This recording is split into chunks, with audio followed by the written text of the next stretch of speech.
Well, good morning, everyone. Happy Monday morning. Welcome back to Morning Musings. My name is Don K. Preston. I am the president of Preterist Research Institute of Ardmore, Oklahoma.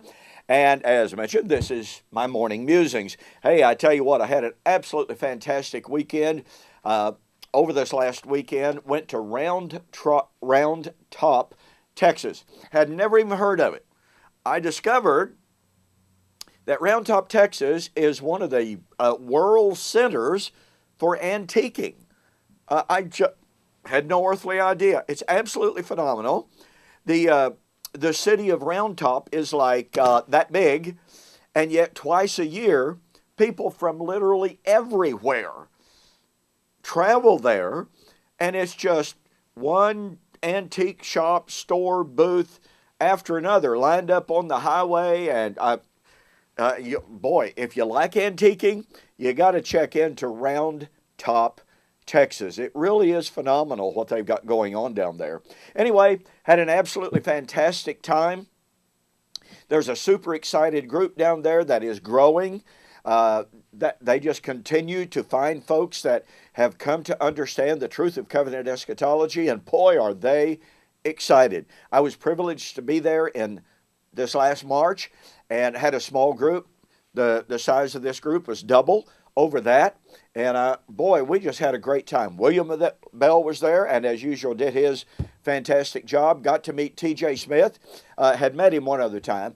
But boy, he and his wife Maria are just wonderful, wonderful people. There's also some fantastic entertainers. And we had on Friday night, we had some great picking and grinning. It was just great. I mean, it really was one of the most enjoyable weekends, full of continual Bible discussion, questions, not really lectures per se, but just, boy, all sorts of question and answers as we sat around the table and folks posed their questions and what have you. It was a very, very wonderful time with tons and tons of laughter. What a wonderful time of fellowship it truly was. Okay, well, here we are on Monday. Last week, I told you I would pose and consider the question. The law of sin and death said, you sin, you die. That's the simple explanation and definition of the law of sin and death. Paul said, the wages of sin is death. Now we are told that's biological death. Person after person after person on Facebook has assured me, and by the way, commentaries as well, has assured me the wages of sin is biological death. Which raises the incredibly important question. If sin brings biological death, then how is it and why is it that the child of God, who is forgiven of sin, which is the only thing that brings biological death, why is it that the child of God must still die biologically? Look, scholars have pondered this. They've struggled with it. Louis Berkhoff, in his book Christian Doctrine, said, quote, since death is punishment for sin, and believers are redeemed from the guilt of sin, the question naturally arises, why must they still die? It's exactly the question I'm asking. He continues, it is clear that it cannot be a punishment for them, but it must be regarded as an important element in the process of sanctification. It is the consummation of their dying to sin. Unquote. I got to tell you, it makes no sense whatsoever. Furthermore, a former preterist wrote in a book, Why I Left Full Preterism, it may be asked here that if physical death is punishment or a result of sin, Adam's sin, and Jesus has redeemed us from the curse, then why do Christians still die? This is a fair question. And then he proceeds to tell us that we have to still die in order to show the world that we have been delivered from the curse of Adam. Does everyone see a problem? Okay, so Christians delivered from sin, which brings physical death, are supposed to go preach to the world. We have been delivered from sin and death. And yet we're still going to die physically. And we still sin, just like you do. And we're going to die physically, just like you do. And that's proclaiming victory? I have to tell you that Burkhoff's answer, and the answer that is found in this book, is absolutely some of the most confused and confusing, quote, theology that you will ever read in your life. We are told our dying in the Lord reflects the fact that His death, now pay very careful attention to here, because we are told that Jesus never ever suffered the penalty for sin. He was never alienated from God. I mean, we're told that constantly. And yet this author says that Christ suffered estrangement from the Father. Well, what's estrangement? It's alienation. What is alienation? It's death, spiritual death. Now, we are told that our dying in the Lord reflects the fact that His death, suffered under the penalty, denotes the continuing aspect of the work of sin. So, when we continue to die physically, that manifests the continuing work of sin in us, who are supposedly forgiven of sin, which brings physical death. He says, Jesus physically died as a penalty for becoming accursed on our account. We also still die, and Adam will die, due to the same penalty that came through Adam.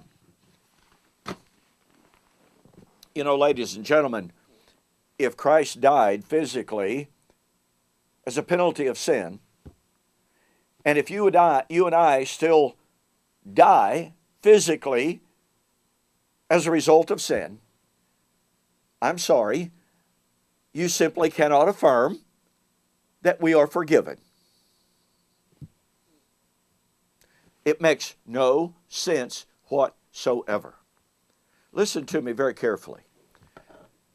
Jesus said, if a man keeps my saying, he will never die.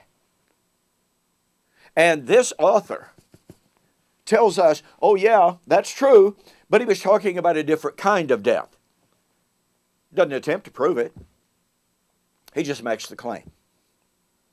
You can't find in John 8:51, John 6:39 and following, John 6:44, you cannot find, for instance, in the book of John, where Jesus, when He made the promise over and over and over again, if a man believes in me, he will never die. You cannot find where Jesus said, now look folks, I'm talking about one kind of death, but you will, of course, still experience the penalty, the wages of sin, even though you're forgiven of sin. Look, it is so illogical. It is so unbiblical to affirm the wages of sin is death. The child of God is forgiven of sin, which is the only thing that brought death. And then to say, well, the child of God is delivered from sin. The child of God is delivered from the law of sin and death. Oh, but of course, now, we all still have to suffer the penalty of sin. Physical death, even though we are forgiven of sin, the only thing that brought physical death, we are told. I'm amazed how that kind of theology, listen to me, I'm not trying to be harsh, I'm not trying to be critical. I am amazed that that kind of theology that says we are delivered from sin, the only thing that brings death, but even though we are forgiven, we still have to experience the penalty of sin, physical death. I am amazed that that kind of theology has become the orthodox theology of the Christian church. I make no apologies when I say this is a horrible, Christ-denying doctrine. Are we forgiven or not? Yes or no? If we are forgiven of sin, as Burkhoff noted, as other scholars have noted, why do we die? You mean to tell me that we are forgiven, but we have to keep on dying to prove that we're forgiven? No, sorry. It just doesn't work. Do me a favor and do yourself a favor. Go to my website, donkpreston.com, bibleprophecy.com. Order my book, The Resurrection of Daniel, chapter 12 and 2, Fulfilled or Future, because I discuss an awful lot of this, almost all of it, in this book. And I want to tell you, you will be absolutely flabbergasted at how weak this, quote, traditional orthodoxy, unquote, truly is in the light of the clear affirmations of the Bible about the work of Christ in us as children of God. It's amazing. Okay, thanks so much for joining me for this morning's morning musings. And yes, indeed, we have more. So we'll see you on the flip side.